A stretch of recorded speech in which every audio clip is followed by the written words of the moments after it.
about, we talking about the draft, man. I mean, this is right now we 57 days away from first preseason game, so Yeah, it's worth talking about this draft. And I need you one of them know, football clock apps on my yeah, phone too. yeah. Now that what I'm saying, well, now that the season is kind of, we waiting in the wings now. I mean, like you said, the draft done came and went. And now we can settle in now. OTAs have started. You know what I'm saying? Now it's real. Everybody got their jersey number. Everybody know what they, you know what I'm saying? It's like it's real now. People, the draft picks are signing. All first, I think that I haven't heard the Lions sign any of their draft picks yet. You know what I'm saying? I've heard a couple signing so far around the league, but it's real now. You know what I mean? I mean, they've been putting pads on, they've been playing. I think the We know they coaching staff. slotted. They Right. all slotted. So wherever, because Terrion was 20. No, they traded up Yeah, from he was 29 to 20. Terriano 24. 24. Yeah, Mm-hmm. so if we go back and we take a look at who the 24th pick in the draft was last year, you can pretty much kind of comprehend exactly, what that guy's going to be making and so on and so on. But yeah, Yeah. I mean, interesting draft, man. We're going to get deeper into it once we start the show. Somebody texted me. It's crazy. But yeah, I think it was a situation where, you and I both agreed prior to the draft. We viewed it kind of a situation where this was a draft not for next year, but it was a draft kind of like for years 6 through 10, considering the fact that this team, I don't think they overachieved last year. We both agreed that they were a good, solid built football team. The talent was very upgraded over what the hell it was when they first took over 3 years prior to that. 3 years prior to this, but yeah, I mean, it was a draft that we wanted to make sure once it's time to start signing guys next off season and the following off season, we have wiggle room because you can't bring everybody back. That's the purpose of the draft every year. You want to build depth because you're going to have to make those tough decisions. So you and I both Mm-hmm. agree we think it's a solid draft. We're going to get deeper into it. But like I said, you're looking at a situation where did the Lions make themselves better and keep that window open for years 6 through 10? There we go.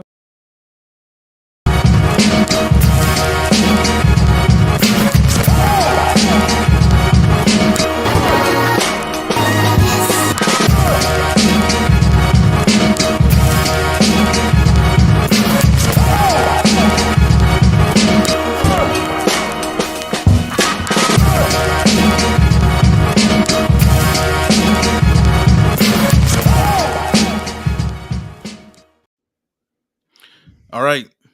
Let's jump straight into it. First round pick, Terrion Arnold, cornerback out of Alabama. What were your thoughts on him? Because I know you and I kind of went back and forth. I went back and forth with myself. No diddy. No. I I went Oh. back and I went back and forth with it myself. Prior to the draft on Terrion Arnold, I think I had Terrion Arnold ranked as the top corner in the draft. Pretty much second half of the college football season, leading Mm-hmm. up to the combine, and then once I got deeper into the tape, I did see some things on Arnold that I didn't particularly like. Not condemning him as a player, just personal things, certain biases that I may have when it comes to how I evaluate the cornerback position. He wasn't my number one cornerback on the board by the time the draft rolled around. I actually had Quinyon Mitchell out of Toledo ranked as a number one corner overall in this draft. Yeah. And but we had no idea that Terrion Arnold was going to fall to us, and he actually didn't. They decided to be aggressive as usual every year, pretty much for the most part with Brad Holmes, GM Brad Holmes, and he Yeah. decided to aggressively move up and go get the cornerback out of Alabama. So first round pick Terrion Arnold. What's your Mm-hmm. thoughts? Yeah. Man, I was first thing I was thinking before the draft. I'm gonna just tell you my thoughts before the draft on Terry Arnold. I was thinking like another D Milner type situation, man. You know what I'm saying? They hyping this guy up, and he may be the first one taken, but he may not be the best corner. You know what I'm saying? And out of the bunch, sometimes it's not even about who's the best one. It's just who fits, right? You know what I'm saying?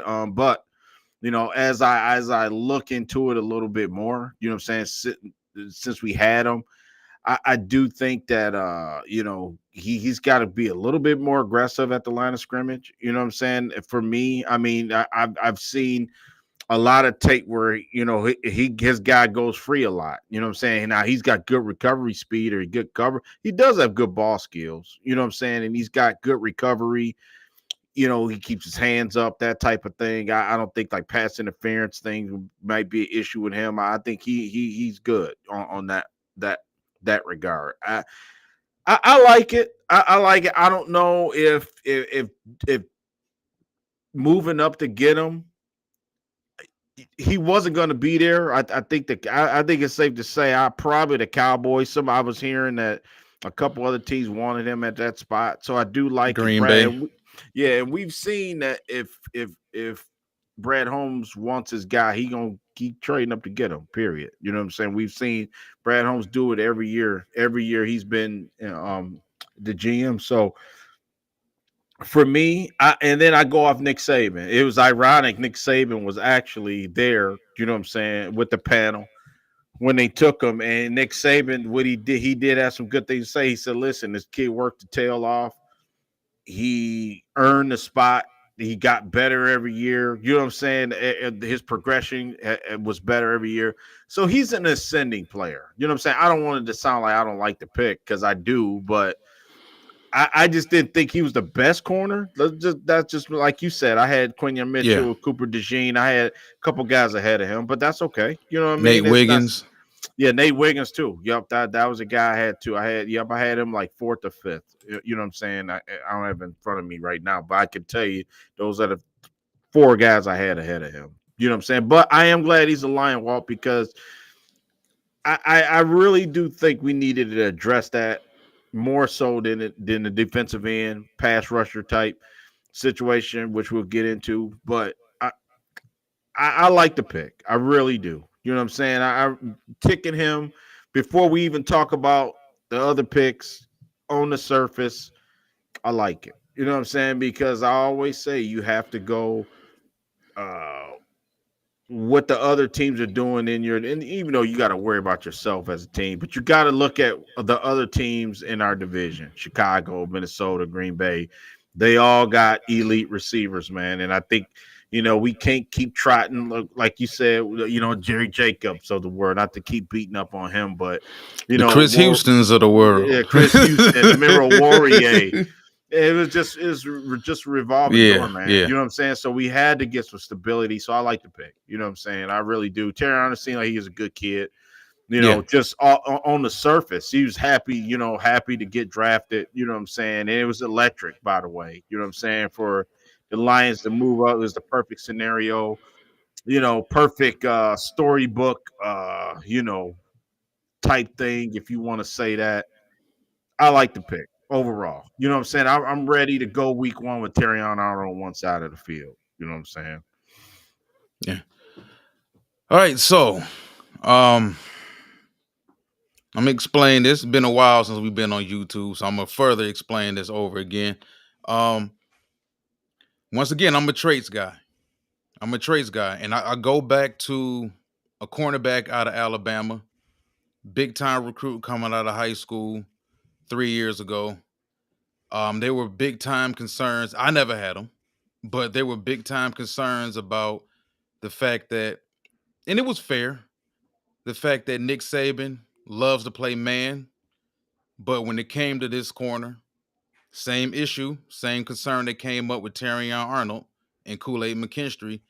When it came down to the main question about Patrick Surtain Jr., Patrick Surtain II, well, why didn't Nick Saban play more man with him? He's not a man corner. I'm not taking a zone corner this high. He's not fast enough. I remember seeing this happen to him and this happened to him. Okay, one thing I will say about playing corner in the SEC, and we've seen a lot of corners in the SEC with those traits that failed. One main guy, well, there's been a lot of those dudes at Florida, Kyer Elam as well, C.J. Henderson, who came out the same year that Jeff Okudah came out. those guys see a lot of stiff competition in the SEC. And the SEC is a fast conference. Point blank, period. You're going to get cooked from time to time in the SEC. And then look at who a guy like Patrick Surtain was matched up against in practice constantly. John Mechie and Devontae Smith. And like, he's seen a lot of stiff competition over there. But I always knew he was more of a zone corner than man corner. But Patrick Surtain II has more than shown at the next level that he can hold his own on the outside playing man.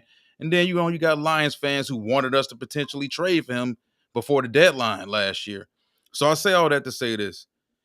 There were a lot of the same concerns about Terrion Arnold. I had a lot of those same concerns because when I watched his film against LSU, when I watched him against elite athletes, when I watched him against Texas A&M, Texas A&M got about 3 of those guys next year. Moose Muhammad, what's his name? The other kid. They got a couple more big time wide receiver talents at Texas A&M. Whenever Kool-Aid McKinstry held his own a little bit better. Kool-Aid is a bigger player, a little bit better athlete overall on the perimeter than Terrion Arnold. Terrion had his struggles on the perimeter against guys like Malik Neighbors, Brian Thomas. I know he was one of your favorite receivers in this class. Explosive athletes, big time explosive dudes on the perimeter he had his issues with. That was the main reason why he played off so much against certain teams. Yeah. But I will say this. If it wasn't for the 40 time, if he ran 4.46, a consistent 4.46, 4.45, 4.48, there would have been zero concerns about him. Now, the concerns about whether or not he can consistently last on the outside on the perimeter, they're legit. Because if you look at the best receivers in football, outside of Justin Jefferson, even though Justin Jefferson isn't a big-time explosive athlete, he excels in all of the little nuances of the position. That's pretty much what makes to me, he's more like a modern day Chris Carter, Larry Fitzgerald, to a lesser extent, Jerry Rice. A guy that doesn't have like big-time physical traits, but he does all of the great other things great. Yeah. Gets open. He's one of those type of dudes. But outside of that, you talking about 1 week you got DK Metcalf. The next week you might have Tyreek Hill. The next week you might have AJ Brown. The next 2 weeks you might have Justin Jefferson. Then you might end up with Jamar Chase. Like, all of these dudes are big time athletes. And if we go back historically in the NFL, all the great corners have all been big time athletes. You want to go back to Rod Woodson, big time overall athlete. Charles Woodson, big time overall athlete. Champ Bailey, Darrell Green, Deion Sanders. All of these dudes, even Darrell Reeves to a lesser extent, he wasn't a freak athlete, but he was a good enough athlete at his position, and he was a technician. The only other guy that you can really compare to Reeves in that category probably is Ty Law.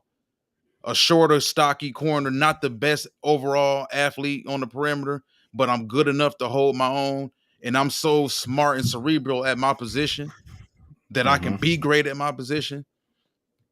And that's who he reminded me more and more of when I watched him, was Ty Law.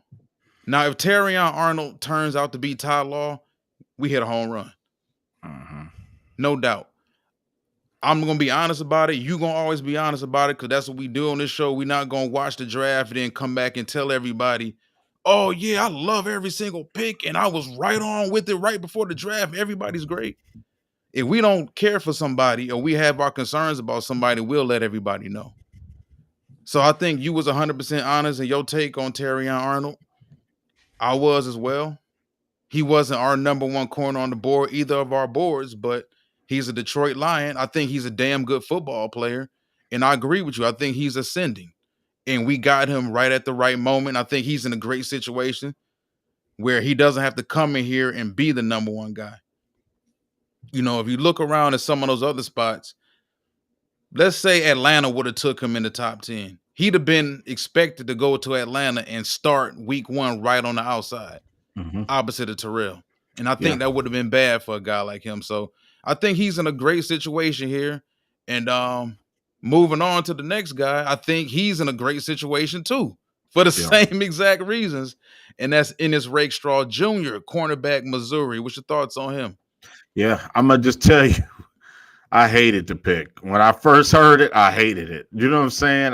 Was it I because you was didn't like the player, or was it because you look like damn a corner again? yeah, just I was like damn corner again. But I'm just to tell you, I'm just being honest how I felt. Like, you know what I'm saying? Because I'm feeling the electricity. I'm like, man, it's we getting ready to get our guy. You know what I'm saying? And I don't even have to go back to the guys that I wanted. You know what I'm saying? I was big Edgerrin Cooper guy. I think Edgerrin Cooper's off the board, I think. So that was who I was kind of targeting.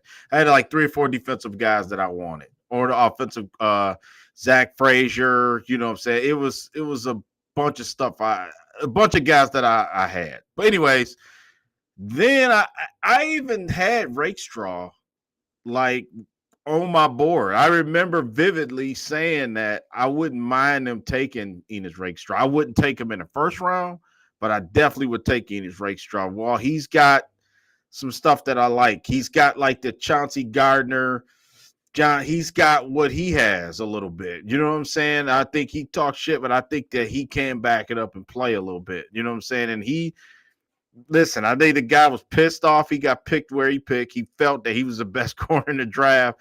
And all of that stuff is like opposite of Terrion Arnold. Like our Terrion Arnold was saying all the right things, but Rakestraw kind of had an attitude. Like, and I like guys like that with a chip on their shoulder. You know what I'm saying? If you go back, now I'm not gonna lie and say I watched a lot of Missouri football because him and Darius Robinson was a big question mark for me. I know he's a local kid, but I Well, don't know. that program at Missouri, man, they pumping them out. Remember Makai Wingo, who we will talk about later in the show, he transferred from there.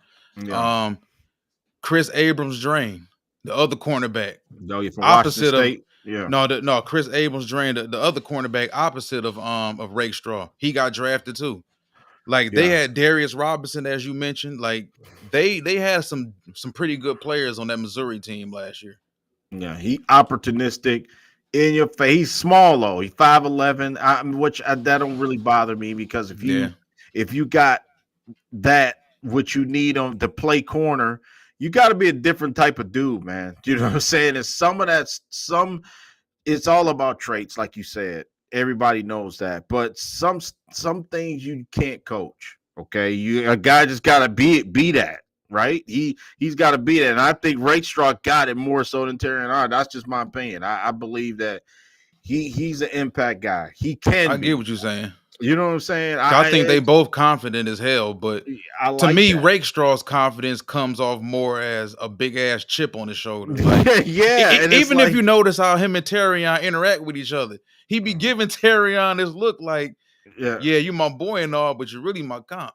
Right. Like right. he be giving up like, and Terrion is more so bravado. Not saying he's pretending, but he's more out there personality wise. It's more bravado with him, but Ennis got that grit, for lack of a better phrase. That word gets thrown around a lot around here, but no, I feel you. Ennis got that grit though.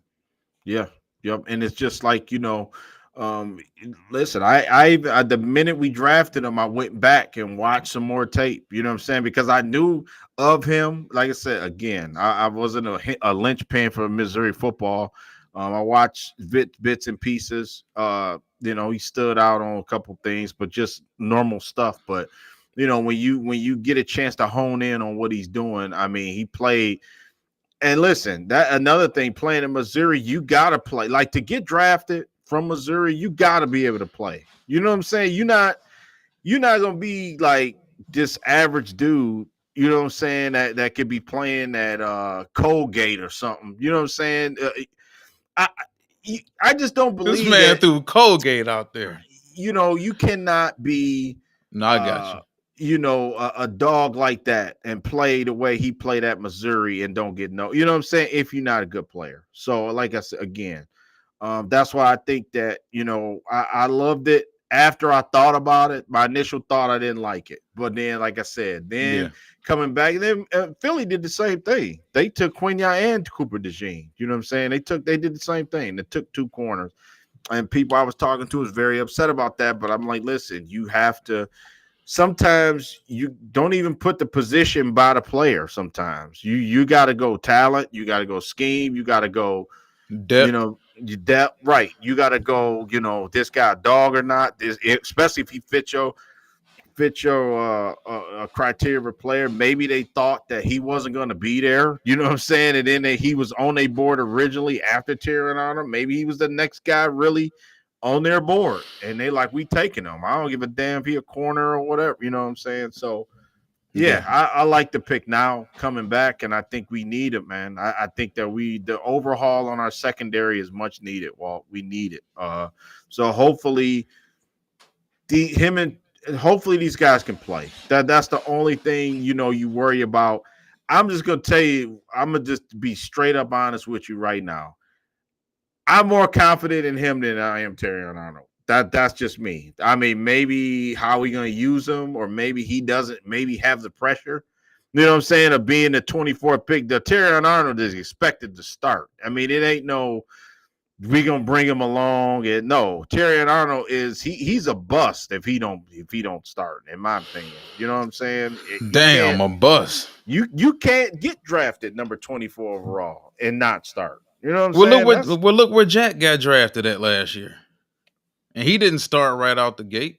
Yeah, I I mean, mean, like maybe it's some so. stiff competition. You know, we brought in Carlton Davis, Amik Robertson, um, Emmanuel Mosley. If you're looking at when he re-injured himself back in the Carolina game last year, he's on pace to be ready to play this season. Yeah. So I don't know. There's a lot of stiff competition, and he's not like the most physically gifted corner out there.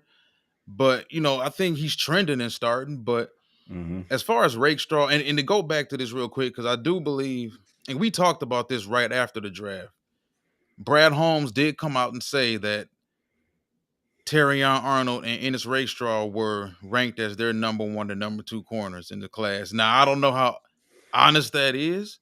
Um, Mm-hmm. it seems to me like, what else would you say? Like if Yeah. the media, if the members of the media came out and asked you, did you get the two corners you wanted? What you gonna say? Yeah, I mean, sorta. I mean, we was really sweet on Nate Wiggins and Quinyon Mitchell, but once they got drafted, we said the hell with it. Give us Arnold and Rakestraw. You're gonna say we got exactly who we wanted. Every GM across the league says that after the Right. draft, but Right. I get it. I think, when you look at Rakestraw, one thing I will say about him and Arnold is really, really good short area wise. Rakestraw is really, really good short area wise to intermediate. Very sticky, very physical, real handsy. I think once Aaron Glenn teaches him how to use his hands better, how to keep those hands inside, not so much outside. You got to hide when you're out there cheating, because all the corners gonna cheat a little bit, Yeah. especially in the red zone. I think our red zone pass defense is gonna be locked down because both of these dudes excel at that. Yeah. Now, between the 20s, between the 10s, I don't know. Now, one good thing about the situation that both of these guys are in, I think they're walking into a situation where they've got solid ass help at safety. Because when you're a young corner, the last thing you want to do is walk into a secondary where you got terrible safety play. So Mm-hmm. my safeties ain't shit. I'm a rookie out here still learning on the fly. Yeah. When I mess up, it's gonna make him look bad. When he messes up, it's gonna make me look even worse deep. So now they have a situation where even though Melifonwu is a guy who came on middle of last season, he was kind of like and we jokingly talk about this. He was more so, a lot of fans got upset because we didn't make any big time moves at the deadline. He kind of was like that because when he came back, he was like a brand new player to that defense and to that secondary. You talking about Brian Branch playing more traditional safety this year. Kirby Joseph, he's in the contract year, I believe. Yeah. So we got good safety play. You got Carlton Davis, a vet. You got Emmanuel Mosley coming back. Hopefully, if he's healthy, that's another vet out there.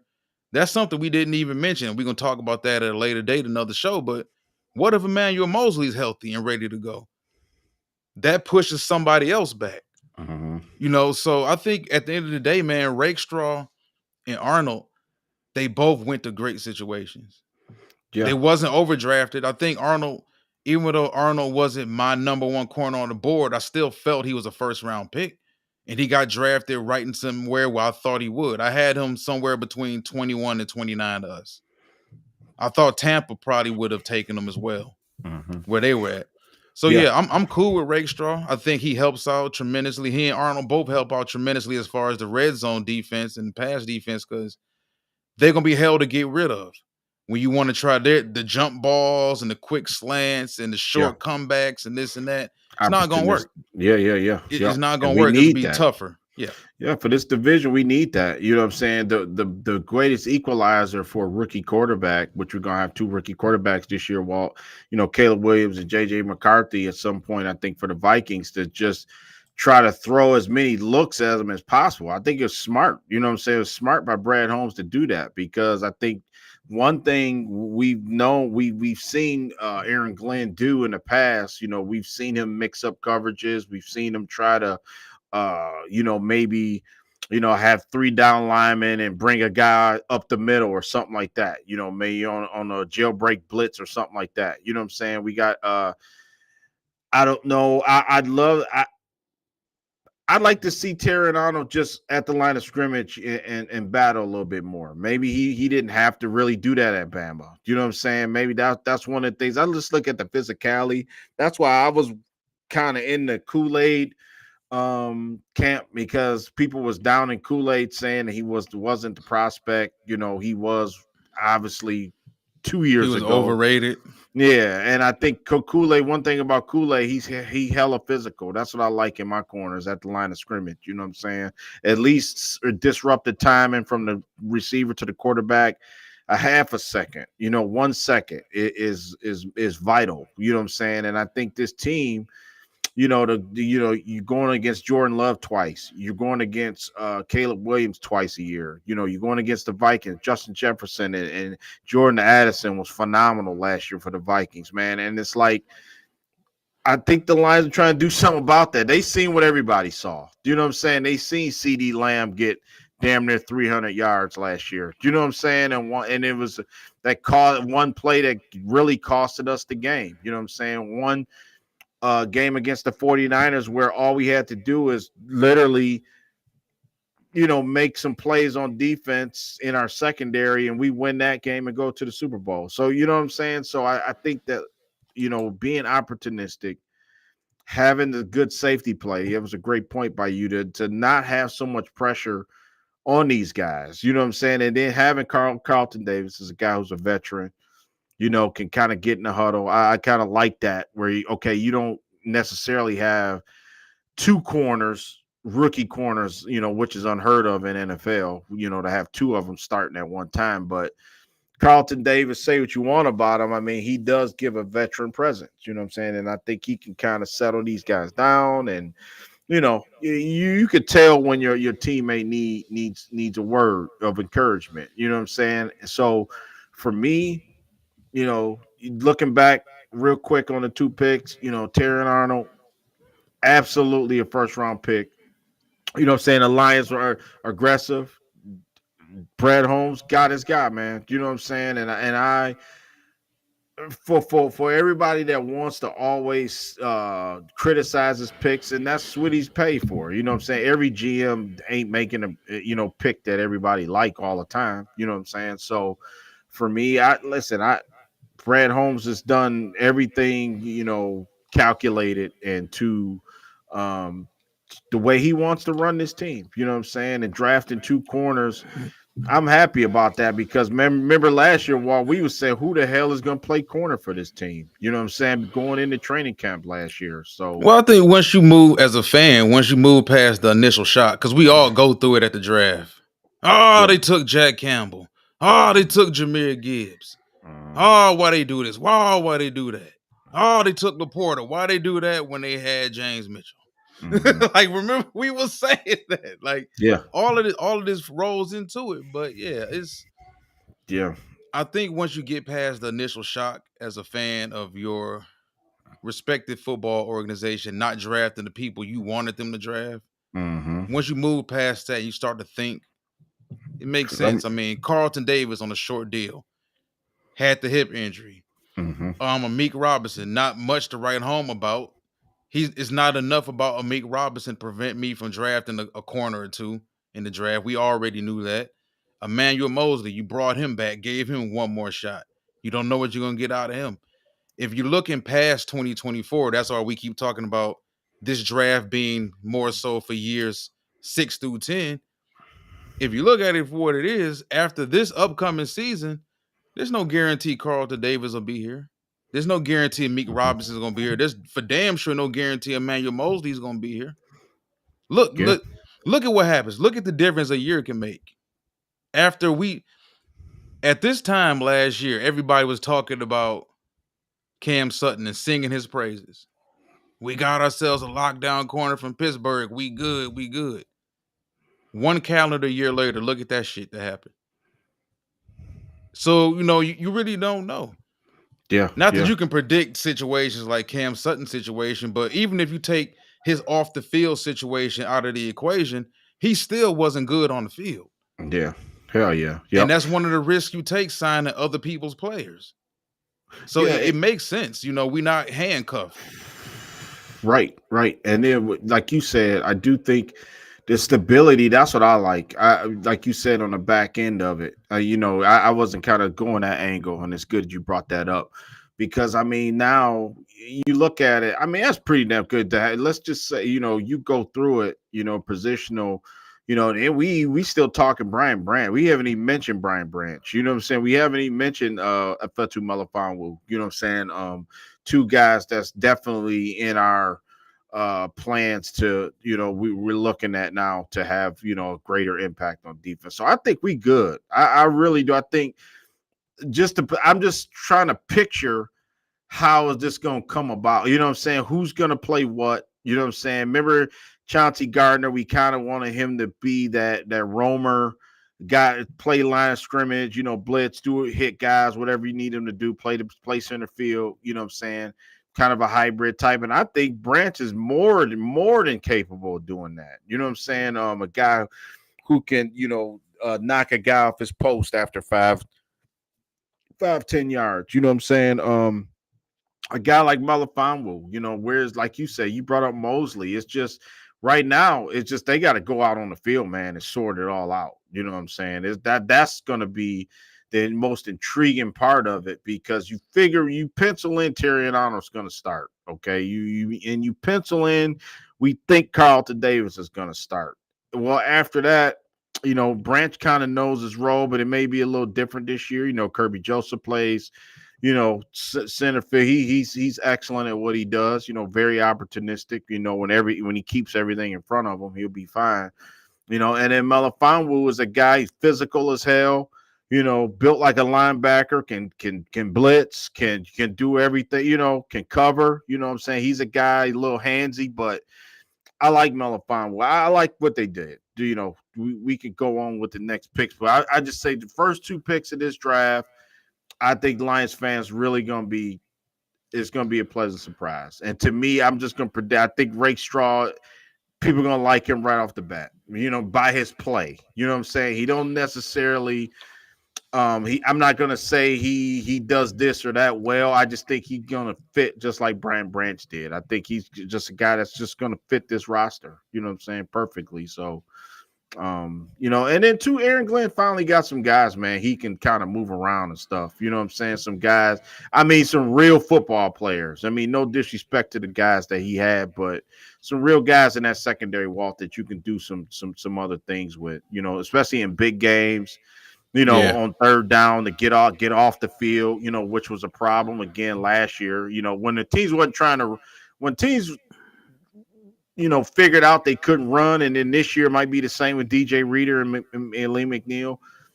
I don't think teams are going to be able to run on us at will. I think it's going to be passing down situation that's going to determine, getting off the field or winning a game or stopping the final drive. And I think that they realize that in front office. So, Couldn't agree more. All right, so who is it? Who was the third pick? Giovanni Manu. Yeah, Giovanni Manu. Yeah, and man, oh my God, I'm just gonna tell you, I didn't like the pick at I was at the draft. I had just walked in, and I still don't like it. yeah, I didn't like the pick at all, man. I just think that the draft, the trade, and give up a couple give up one draft pick, I think it was, to move up. And I think it might have been a pick next year or something crazy next year. Yeah, I think it was third or fourth round next year. Correct me if I'm wrong, but I just felt that the guy they could have got him later in the draft. That's all. You know what I mean? Nothing against him. I don't know too many. Remember, I was asking Emmanuel, our Canada correspondent. I was kind of asking him because I didn't know nothing about him, not one thing. So when the pick came out, everybody that was in our area, because when we noticed that the Lions had traded up, I don't think the TV had caught up to what was going on, because the PA announcer was like, "Yeah, the Lions have traded up," right? So everybody got excited, pulled their phones out, and we was expecting like something big, right? So a guy that we've been kind of clamoring for, to get a ton of names on the board. I'm thinking, okay, this might be for me. I'm thinking, okay, it could be, I don't know. I'll just Chris Jenkins. I was saying maybe a late flyer on Chris Jenkins or something, or a couple guys that I had out there, receiver wise. But again, everything you see tape on him, and it's sort of like a grown man pushing little kids out the way. You know what I'm saying? It's like it don't even. That's It what don't. worries me. Yeah, it don't even look real to me. So I don't know, man. I mean, not to bag on the guy. Like I said, I hope I hope he has a good career. But it's just I wouldn't have. That's the one pick I was scratching my head, and I'm like, I wouldn't have took him that high. That's all. No, I agree. I agree 1,000%. Do I hope he turns out to be great and proves me wrong? Hell yeah, for us, of course. Mm-hmm. But and I do have the film on him. I just got access to the film about 3 weeks ago. I think I got about 4 games worth of film on him, and we're gonna do a video actually on that, breaking him down. But when I look at the competition, and I do understand this, when you come from either Canada or British Columbia, you come from those leagues over there. If you come from an HBCU, the very first thing they want to see is you dominate your competition. And he did that Yeah, he did that. very well. He did it. But He did that. I watched one game for him. The first game I watched, I forgot exactly who it was against, but the edge rushers he was going against looked like, how I gotta put this, man. You know how it is when you watch like a high school movie and like the little filler high school players on the team, how they bodies be built and stuff. They be like the little filler players that's what the defensive ends look like. Yeah. Like he was facing a bunch of Doug Heffermans or somebody. It's like these dudes don't even look like athletes. Yeah. Now I understand you 6'8" and you 350 and all, and you just with one hand pushing these dudes around because they plumbers and they garbage men and they mailmen and they're LA fitness trainers in training. Yeah. Yep. But let's be real, man. Like the level of competition should be a concern because he played again, and I don't want to completely trash his competition. But if we talking about the NFL level, there's no way. Like some of them edge rushers he went against had to have been like 5'11", 6 foot, 6'1", giving him no problems at all. You know why? Because they not even skilled at being pass rushers. So not only are you facing a bunch of small ass edge rushers, you facing a bunch of small ass edge rushers with no skill whatsoever. Yeah. That's what bothers me.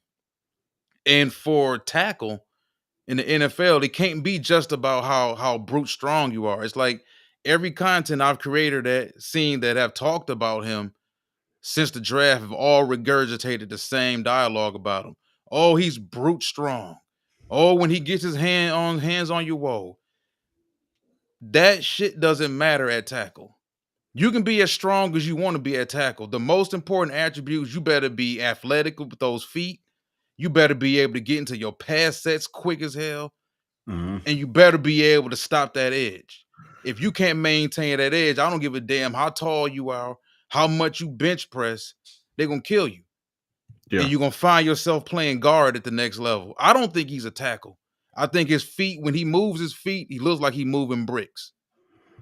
And if you moving bricks against these type of edge rushers that you playing against in the league you came from, how am I really supposed to believe that even within another year you can be able to handle Myles Garrett or Nick Bosa or TJ Watt? I don't see it, and I think he's too tall to play guard. You don't see too many 6'8", 350-pound guards. Mhm. Yeah. It's the leverage. Low man wins in football. Low man wins, and he doesn't get low enough. I just don't see it. I think he's a project, like you said. But are Way we too high. that good So we to can just waste picks? Yeah, because remember, I was even the reason why I remember what it was with Rakestraw. Going back, I wanted Xavier Liggett. That was the guy that I wanted at the time, and he was right there. And I felt we could have got Xavier Liggett and Rakestraw. I felt that. You know what I'm saying? Maybe I'm wrong. Maybe Rakestraw would have went maybe a couple picks after that or something like that. But whatever. But anyway, with Manu, I agree, Walt. I don't think I just think it was too high to pick up where we took him. That's all. I mean, for me, it's a plethora of the guys we could have had, that could contribute right away, in my opinion. You know what I'm saying? Even I would have took the guy we took in. I would have took Christian Mahogany before him. I'm going to tell you, we took Christian Mahogany later in the draft, but I would have took Christian Mahogany over Giovanni Manu at that spot. At the Better player, fourth round, better proven player. Yeah, and Mahogany damn near maybe could push the envelope and start. Who knows? I mean, I think he's that good. I mean, I think he's a damn Jonah Jackson clone. I think he's maybe better than Jonah Jackson. That I'm gonna say that right now. I think he is. You know what I'm saying? So, yeah. I mean, it's whatever. I mean, I wouldn't have took him. That's all with Giovanni Manu. That's all. Not it's a there. Project. Not at that spot. If he was there in the 6th round. So 7th maybe, but I think, and you mentioned it, what about him makes him a better player than Christian Mahogany? Nothing. Other than the fact that it's a project. You fell in love with size, and you Mhm. took him ahead of Christian Mahogany. Yeah. And Christian Mahogany played in a way tougher conference, played against way better competition, and was a damn good player. Yeah. But didn't go as high as he probably should have went because by NFL standards, he's old. Mm-hmm. Yeah, yep, and I love it, and I loved, we talking about Christian Mahogany, and they had the best term of the whole draft. Brad Holmes said he had a little bit of dirtbag in him, and I love that he said that about him, man. Not the Cam Sutton dirtbag. Yeah, you know what I'm saying, on the field, yeah. The good dirtbag. He was like, this guy's a dirtbag, and that's good. You know what I'm saying? I mean that follows suit with Penei Sewell. That follows suit with the offensive line as a whole. You got Zeitler, who's going to start this year, 1-year deal. I thought that was a good push in the right direction, losing Jonah Jackson and then getting him. So yeah, I mean, I guess you the Lions, you could waste a pick on Giovanni Manu and see what happens. You know what I'm saying? I think the return on this pick may not be for a couple years. You know what I'm saying? If it's any at all. Like I said, like the biggest cash in we need to happen this year, even though we're not talking about him today, is Project Martin. I think he's in that spot where he was Manu's in this year. Project Martin was that project last year. Right. We'll see, how much of a return that's going to be. So, like you said, Walt, I don't even see Manu seeing the field at all. You know what I mean? Maybe in the preseason, maybe. But I'd be scared to put Hendon Hooker out there with him, man. You don't want to get Hendon Hooker hurt. You know what I'm saying? Or anything like that. So, yeah, I think another thing you brought up, Zeitler, which is a great point. Solid vet. As long as he's healthy, he's going to play for us and play well for us. Also, I think this is something that a lot of people didn't think about. It's Brad Holmes being calculated again. Having a solid veteran like Kevin Zeitler out there around Sourcedahl and around Mahogany, teach them the ropes, showing them what is like to be a pro, what's required to be a pro. Mhm. That's great too. That's Yeah. great too, you know. And same thing with DJ Reader, with guys like Broderick Martin and Aleem McNeil. He's not just there to be a really good player. He's also there to help groom those young players that you got coming up in this farm system. So yeah, we transitioned from Manu over to Christian Mahogany, but shit, we can wrap up Christian Mahogany. I think he's a Yeah. guy that you and I both agree on has the ability to play this season if needed. And we already know when it comes to offensive linemen, they get hurt. Mhm. Guards get hurt for damn sure. Frank Ragnow has his situations where he's not going to play 17 games for us. Yeah. You know, Yep. we get 12 out of him, 13, 14, possibly. But that's something else we got to think about. And you mentioned it earlier in the video. Brad Holmes thinking ahead. You know, what if Frank's gone Yeah. at the end of this season coming up? They didn't draft a center, but can someone on this team play center potentially if Frank decides to move on after the 2024 season? So Yeah. far so good. We agree on everything. Especially the Giovanni Manu pick. We both think it's something that's kind of short sighted. I'm not sure if it'll work out. Hope it does, Yeah. but to me it won't. And to you, kind of same. Who else we got up Yeah. next? Yeah. Chris Mahogany, we can just talk. I just got some numbers on him, man. I want everybody to just realize we got Chris Mahogany, 6th round, pick 210 overall. This kid is 322 pounds, man, 6'3", super agile, for his size, Walt. He was the first team all ACC, excuse me, 2023. I mean, the kid can play, man. I was surprised. I'm looking back and just seeing, did he have some injuries, or did he punch a coach or something, or did he, you know what I'm saying? Did he have some issues off the fit? I just can't believe a guy with this resume, with his attributes, hasn't been in trouble or anything like that, went this low. You know what I'm saying? I think We that know this, that happens to guards. Look at Cooper Beebe. yeah, from Kansas State, yeah. Yeah, Yeah, it yep. That happens was another sometimes with guy I guards. wanted too. I was clamoring for him too, and we could have got Cooper Beebe. That was another guy. But yeah, I like this guy a lot, man. Like you said, I'm thinking a big picture. I'm thinking Christian Mahogany can play at some point this season. You know what I'm saying? If need be. You know what I mean? And pretty much offensive line is set, barring any injuries. Like you said, I don't think it's far fetched to say Mahogany could maybe start next year or something. Who knows what's going on? Like you said, Kobe Sorsdahl is another guy that was admirable last year. You know what I'm saying? And to add Christian Mahogany, I mean, that's your line in the future there. Like you said, because you don't know what Taylor Decker. This may be Taylor Decker's last season, even though Right. he's on the outside. But you could move. Your next year could be Sewell on the left, you Kristen Mahogany, and whatever center, if you draft one or whatever, Frank comes back. So yeah, I mean, I could see him in immediate future playing. So I'm excited to see Kristen Mahogany. Um, I think another guy, Walter Sayon Vaki. You know what I mean? He was a guy. Now I was excited about the. I'm gonna tell you. Now I was still at the draft when they took Vaki, and I liked the pick. Now I was thinking more secondary, right? I wasn't thinking running. Now I seen him play. I did stay up late, and I seen Vaki play running back, and they basically said that he was like the emergency guy because everybody was hurt at Utah, if I'm not mistaken, and he filled in and was like, I was just thinking it was a flash in the pan.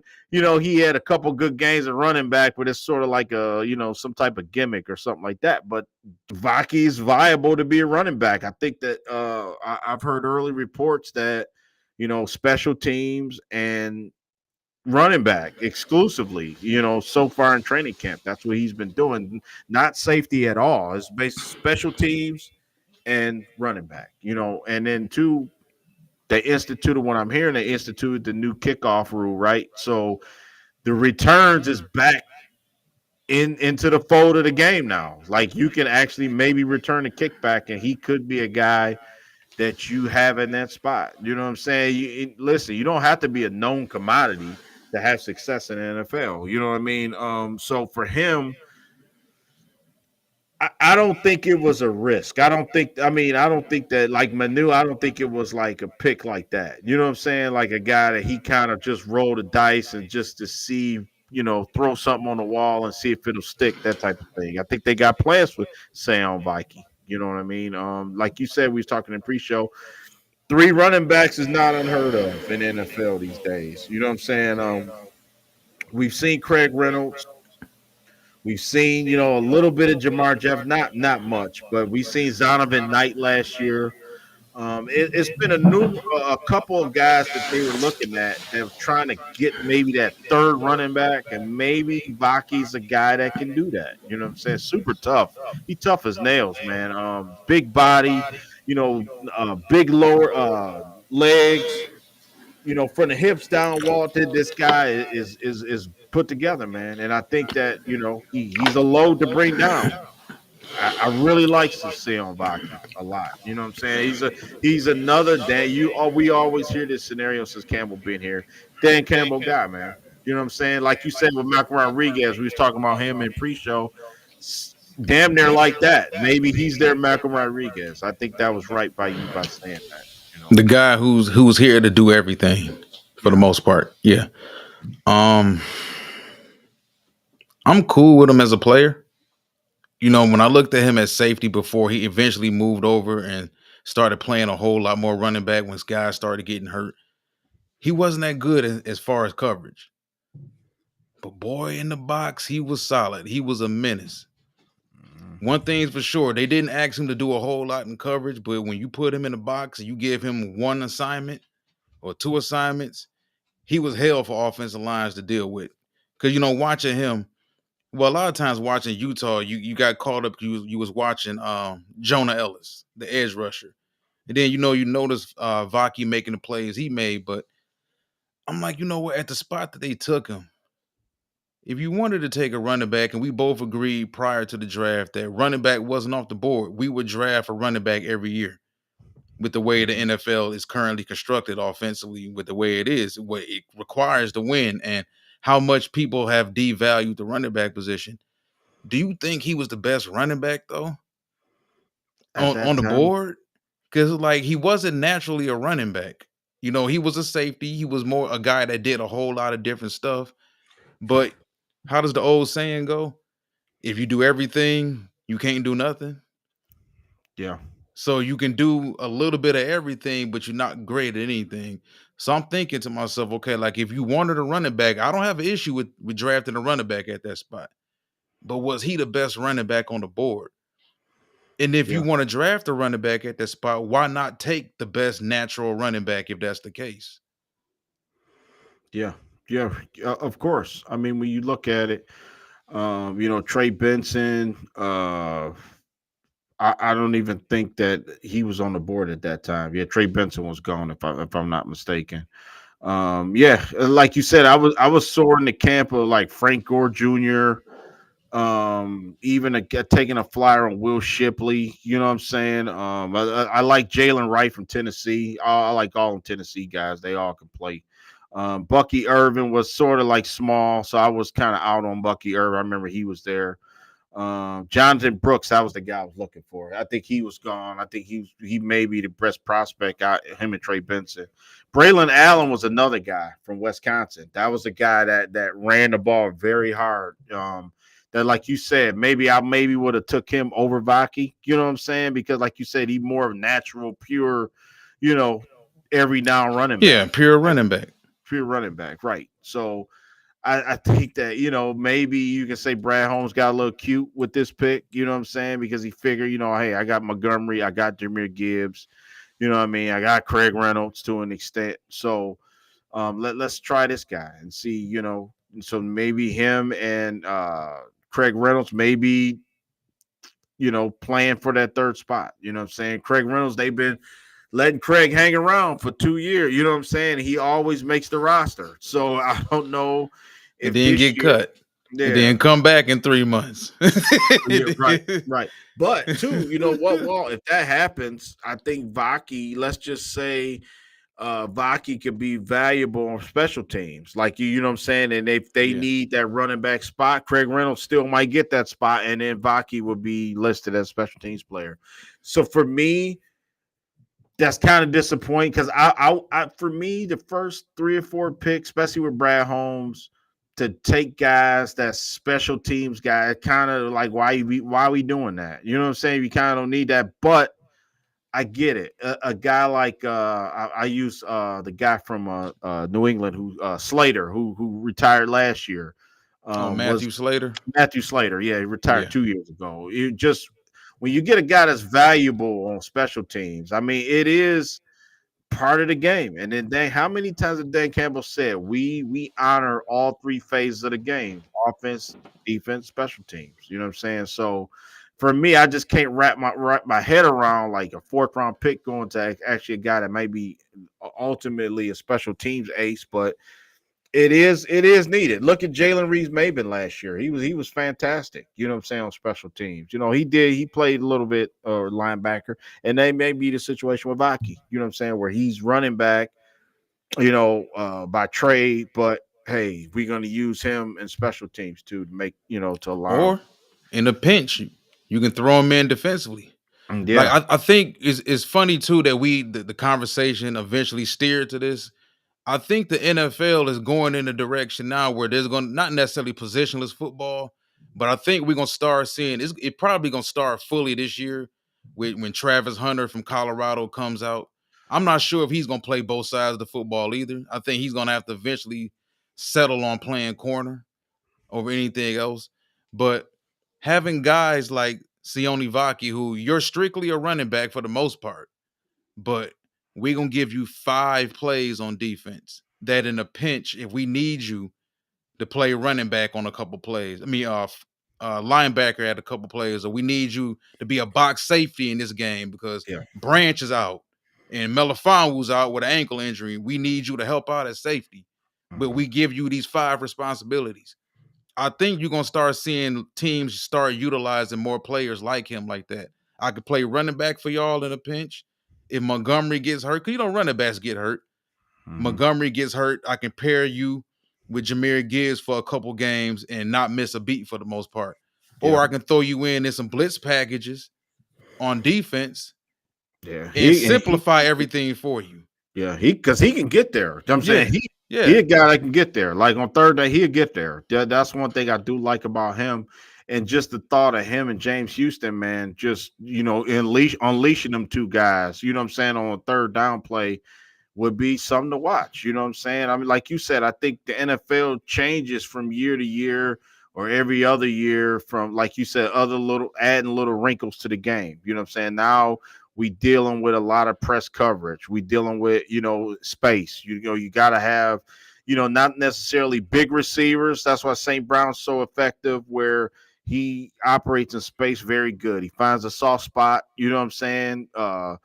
Takes advantage of, really, the offense has all the advantage over the defensive players. You can't grab, you can't hold, you can't do those little things to stop a guy. You know what I'm saying? You gotta almost let a guy run free these days. You know what I'm saying, in the NFL, or just then try to make a play on the ball or something like that. So yeah, and that was the thing I was saying about Vaki, because the times that I seen him play, like the highlight, like the ESPN stuff, mostly everything was on defense. You know what I'm saying? The offense was there, like he carried the ball a lot, but the defense is what stood out. Because I even made the comment, like when we drafted him, made a post on Facebook, I was like, dude, this guy is a menace on defense. I said just what you said, but yeah, but now the Lions don't see it that way. They like, dude, this guy playing, he a running back. You know what I'm saying? yeah, So yeah. um yeah, Space is at a premium in the NFL right now.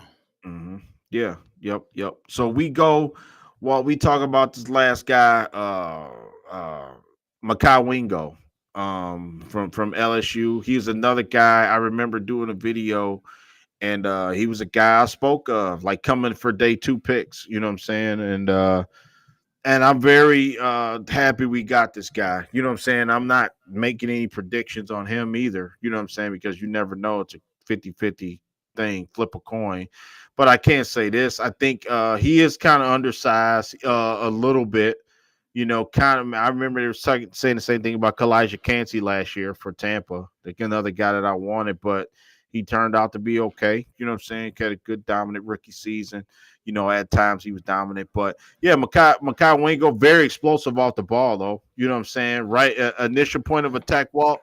He makes a collision. You know what I'm saying? He makes it's combustion when he out there. You know what I'm saying? It's just he don't do it every play though. I think that's the I think that's probably why he dropped. You know what I'm saying? I think that maybe other teams maybe seen that and shied away a little bit. But I think that he could be coached up. Absolutely. You know what I'm saying? A guy that could be hungry. I don't know how big of a motor he has. You know what I'm saying? Maybe he takes plays off. I don't know. You know what I'm saying? I haven't heard anything like that yet on him. But just if you look at, LSU tape, I didn't realize he transferred from Missouri. I didn't know that.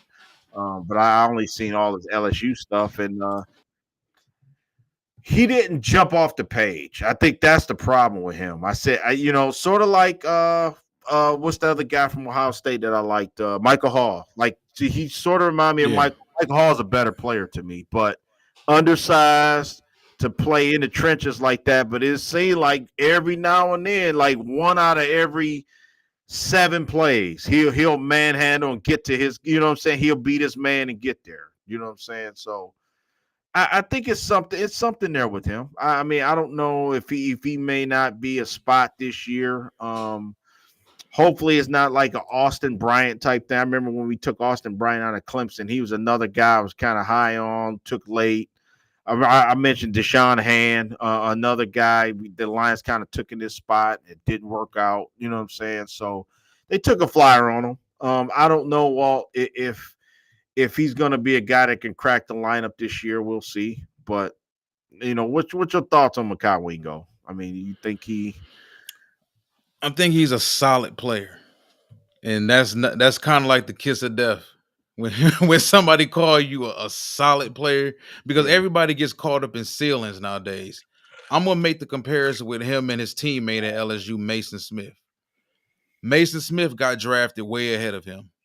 And Wingo was a way better player than Mason Smith. But Mason Smith got drafted ahead of him the same way I told people prior to the draft he would, because everybody falls in love with size and traits.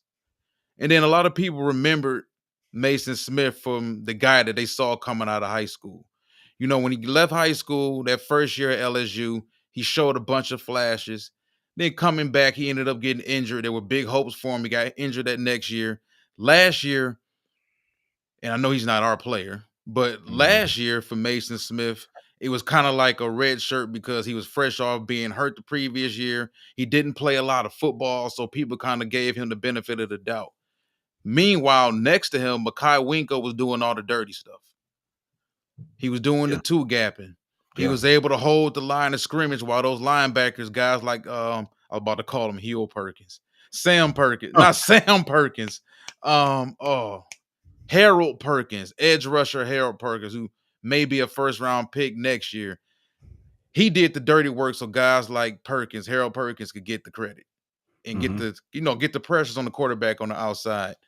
Now, I agree, Makai Wingo's small, around 6 foot, 6.5 feet, has short arms, very powerful. Like you said, at the point of attack, his get off, his ability to get underneath guards and push them back consistently. Now, the upside, the ceiling, which is what we always get caught up in, his ceiling isn't that high. But if you're talking about somebody who could come in to potentially take Levi Onwuzurike's spot on the team, I think that can happen, because I think this is a complete put up or shut up training camp for Makai Wingo. Not Makai Wingo, but Levi for that matter. Onwuzurike. Oh yeah. Yeah. So if we compare the rest of the room, Kaminsky, Bugs is gone. You brought in DJ Reader. His health is kind of up in the air right now. We don't know exactly what we're gonna get out of him. I don't think it's that far-fetched that Makai Wingo can make this team and actually, have an impact because he can stop the run. He's not much as a pass rusher, Mm-hmm. finishing wise, but one thing he can do for damn sure is stop the run. Yeah. So that alone should be able to help him get on the field for us, I think. Yeah, absolutely. And I feel the same way. I like the tenacity at the point of attack. I'm a guy when hey, at goal, it's time to rip somebody's head off, man. You know what I'm saying? Don't backpedal, that type of thing. You know what I'm saying? Stay locked in. You know what I'm saying? I think he's a guy that can get around these guys, man, and get it into a winning situation, winning locker room. Playing at LSU, that's no slouch. LSU is a elite, school anyway. But what I'm saying is when you get around, NFL locker room and it's a winning culture. You hear that term winning culture all the time. I do think that, like you said, maybe the ceiling might not be high, but he's a guy that could play the next, 6 or 7 year, like a Richard Seymour type player. You know what I'm saying? Just a guy that's been, can be in the league 7 or 8 years and just not, he may not have a bunch of, crazy stats, but like just steady, you know what I mean? Steady as heck, you know what I mean? To be a part of a dominant defense. And, when you look at little things like that, like a guy like him can really, like Aiden Hutchinson, can very benefit from a guy like him. I think they're reaching for they need something to have some type of pressure on a quarterback. And I think, to collapse the pocket and against the run, like you said last night, like the run, we was damn near like a good run, a good run defense. You know what I'm saying? Like you couldn't really run the ball on, especially second half of the season. It was more so, our Achilles heel was like trying to cover the back end. But with this team, we trying to add something. And I think they searching, man. Like when you go from, Marcus Davenport, like you brought up DJ Reader, and you still trying Josh to, Pascal, yeah, Josh Pascal, man. I forgot about Josh Pascal. You got James Houston coming back this Broderick. year. Yeah, Broderick Martin. I got an asterisk by his name, man. Oh my goodness. They need something out of Broderick Martin this year. And I think Mekhi Wingo's in the fold. And he said a good thing. He said that he didn't come here not to play, that type of thing. He said at the first day of minicamp. I like that about him. You know what I'm saying? So for me, it's all about body language and what you say. You know what I'm saying? Instead of like being, like, oh, I'm just happy to be here, that type of thing. He's just like, nah, I'm supposed to be here. I'm gonna show these guys what they invested Yeah. in. So, As a head coach, why would you want a player with any less? Like, even if I don't have any plans on playing you as a head coach, you think I want a dude to walk into my locker room? Yeah, I'm just happy to be here. I'll help glad to be anybody here. out. I'll get the donuts. Like, as a 15-year vet that's helping out my players and teaching my players, okay, you can be that. But you a young dog. I want you to come in and be like, yeah, man, I'm here to push Reader. Like I Yeah, want a room full of dogs. I want a locker room full of dogs. yeah, Because at the end of the day, if you're not willing to fight for your spot, I don't even want you here. yeah. Because what's his measurables? Mekhi Wingo. I thought Roughly he 6'1.5", around 280, 286, I think. okay. Yeah, he almost a carbon copy of Michael Hall Jr., man, from Ohio State. Um, Body type's a little different. I think Michael Hall a little more leaner, a mhm. little muscular, high cut. Wingo kind of a sawed off. Like they used to call they love calling short defensive tackles like him sawed off shotguns. Yeah, That's yeah. kind of is what he is. But And I I like think Wingo. yeah, I like him too. And I think that's the reason why he went low like he did. You know what I'm saying? Yeah. Because he's undersized. I mean, like I said, it was weird because him and Kristen Mahogany, you would think it was something wrong, like they got hurt or they didn't, or they lost their damn job, or they, you know what I'm Good saying? comparison.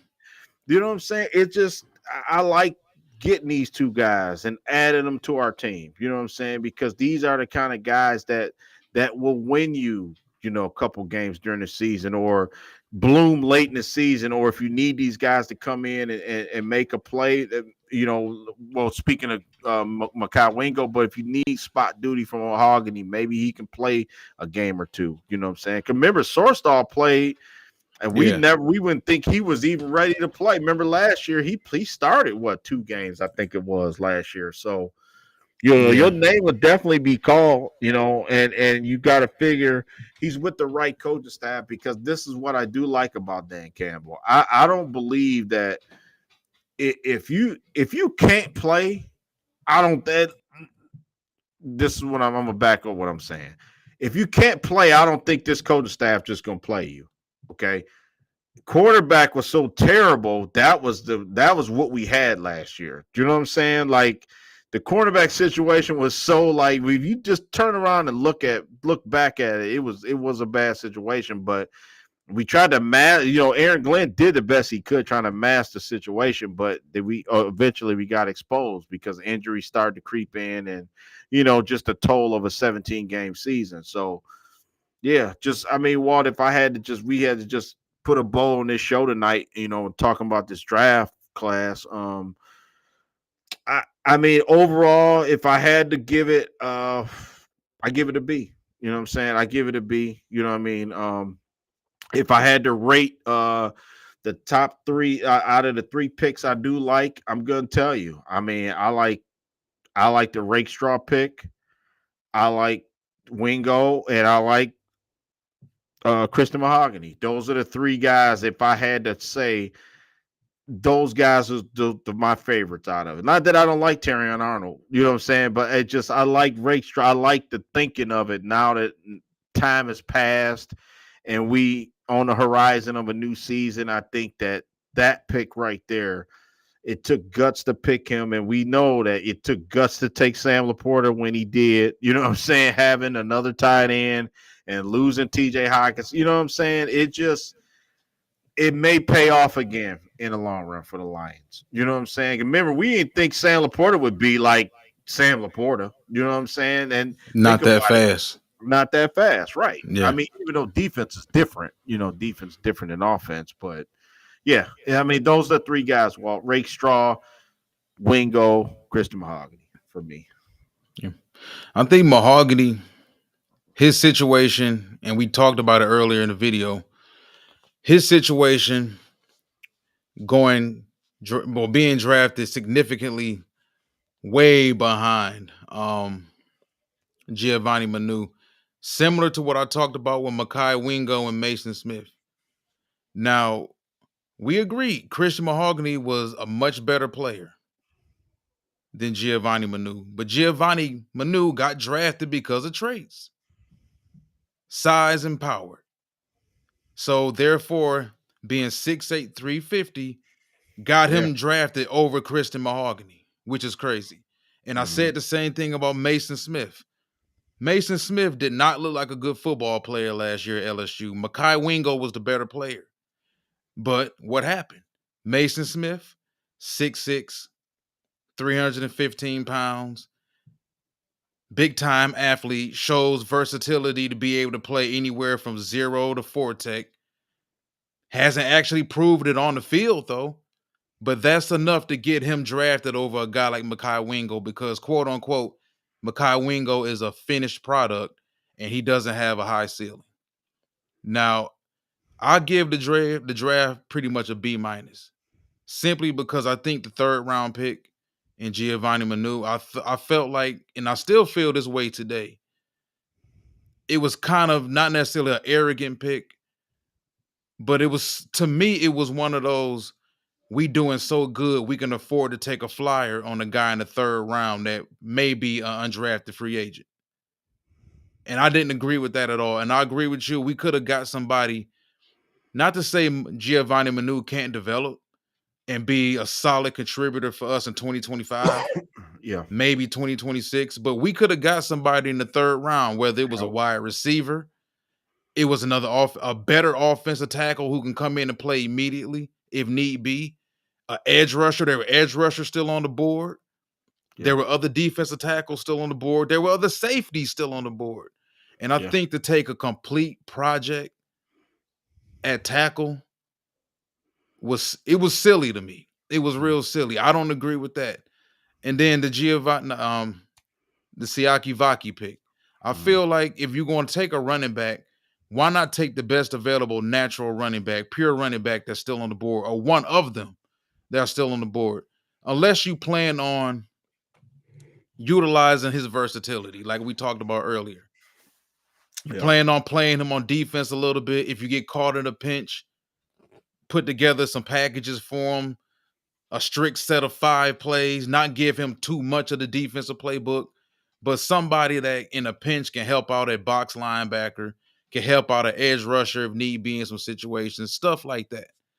But if you wanted strictly a running back, to me, and you also agree, we could have taken, there were other running backs still on the board, better pure running backs, natural running backs that could have got drafted. So as Yeah. far as the corners is concerned, the first 2 corners, they wasn't my favorites. But if you look at the totality of the situation, they help out a lot Mhm. Yeah. with That's the our additions to what we did in free agency. free So agency. I give the draft a B minus. I think it takes a team that was already ascending. I think this draft, if everybody works out, because the players got to work out too, of course. I think this draft is a B minus, and it puts us right in that category with the elite teams, the Philadelphia Eagles of the Oh world, yeah. the San Francisco 49ers, the That- Chiefs, the Bengals, whoever else you consider to be mhm. those elite teams in the AFC and the NFC. I think we're right up there with them. Yeah. Hoping, other guys improve as well. Jameson Williams takes the next step. Jack Campbell, Yeah. Brian Branch turns out to be a stud. Our roster stacked, man. I mean, if you Yeah. look at it, I mean, right now they just got to put the pieces in the right spots to me. You know what I'm saying? Well, before we get out of here, I mean, you look at Marcus Davenport, join the fold, Aiden Hutchinson, and you look down the line, Lee McNeil, DJ Reader, Josh Pascal, Kaminsky, Broderick Martin now, Wingo's in the fold. I mean, these guys, we got a lot of, you know what I'm saying? Our roster stacked. I mean, let's be honest. Now it's just all got to be put together. That's what Dan Campbell and his coaching staff, that's what they specialize in. So now, that's the next step. You know what I'm saying? I was really, happy overall, like you said, because I really do think our teams got better. And I think the other teams in our division, we haven't talked about that. I think all four. I think our division is could be one of the best in the league now. You know what I'm saying? Other than the AFC West, I think that obviously the Chargers.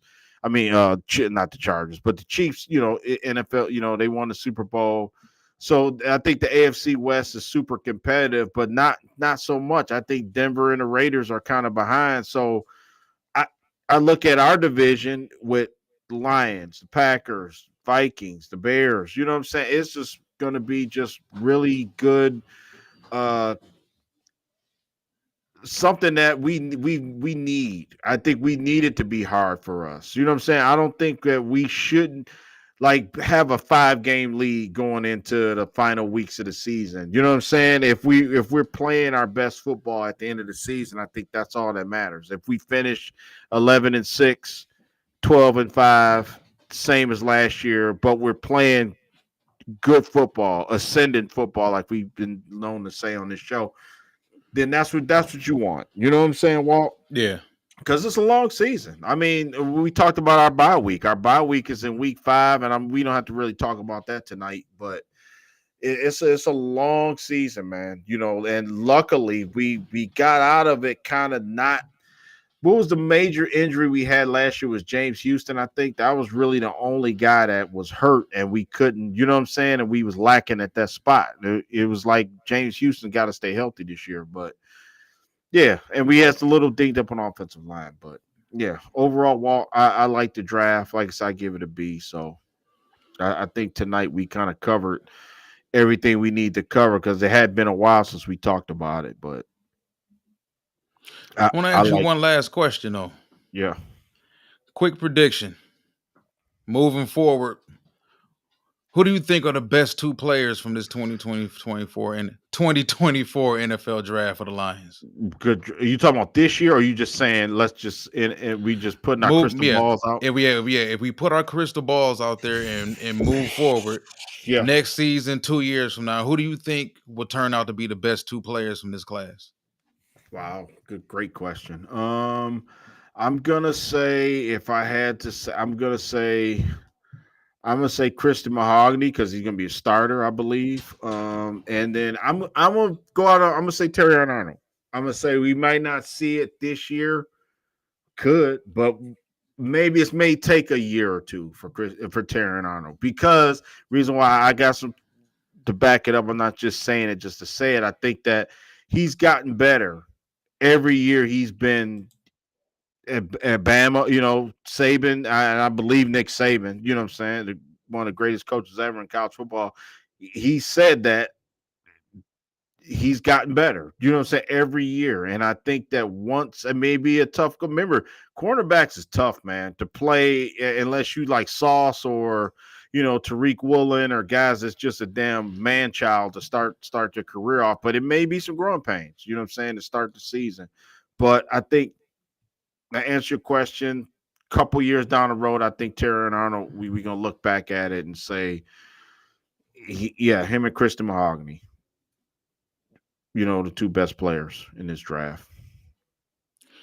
You know what? I had the same exact two players, and I had them for the same exact reason. I think Mahogany is going to eventually become a starter for us, if not this season. He's going to play for sure because at the end of the day, man, offensive linemen get hurt. That's just how it is. You got a situation where, let's say Frank is out for a game or two. Yeah. Glasgow's going to slide over the center. Source Dog is going to slide into either left guard or right guard. And then a guy like Mahogany is going to end up playing by default anyway. So I think Mahogany, and also I do think Terry Arnold, while I'm not as high on him overall as a prospect, I do think he's a good football player. And I do agree that he's ascending. He consistently got better. He held his own for damn sure playing in the SEC against all that competition. And the confidence is there too. Confidence is one thing you have to have playing corner out there. He's got tons of it. Ennis Rakestraw has tons of it. And you and I have said this to each other numerous times that we wouldn't be surprised if either one of them turned out to be the best corner. Not in necessarily the entire draft, but Ennis Rakestraw, I believe, you also believe, has just as good of a chance of being the best corner in this 2020-24 class for the Lions as Arnold can be. But like I said, we both in agreement. We think Mahogany. And it's just simply because when you're a good player at guard, you can play. It don't matter where you get drafted at. There's plenty of teams in the NFL right now, they got guards starting for them who were drafted in 4th round, 5th round, 6th round. Look at Jari Evans. Even though Jari Evans is retired and a Hall of Famer, was he an undrafted free agent by the Saints? Jari he Evans. was either a late round, or either an undrafted free agent. Yeah. Offensive line. Yeah. I agree. You know what I'm saying? When you get into, the late round picks, I think that, this is when the GMs make their money, man. You know what I'm saying? Because a lot of people just automatic, if you're not a 1st round draft pick or you're not a 2nd round, and you get overlooked sometimes. And you gotta, make what you can be a later round pick and making it. But looking at Amon-Ra St. Brown, you know what I'm saying? Just examples on our team, just alone. Michael Rodriguez is a rotational guy, late round draft pick. So yeah. Well, all right, man, that's going to wrap things up tonight. We covered the 2024 NFL Draft from the Detroit Lions perspective. We're both in agreement. This team did enough to push themselves into the elite conversation in the NFC. But at the end of the day, of course, you got to go out there and prove it on the field. Super Bowl is not won in June. It's won in December. Actually, you get built this time of year to go on a run in December to win it in January. So we hope as Lions fans, our team is right there at the end of the situation, right there in the thick of things. We will be back in a few days. Till next time.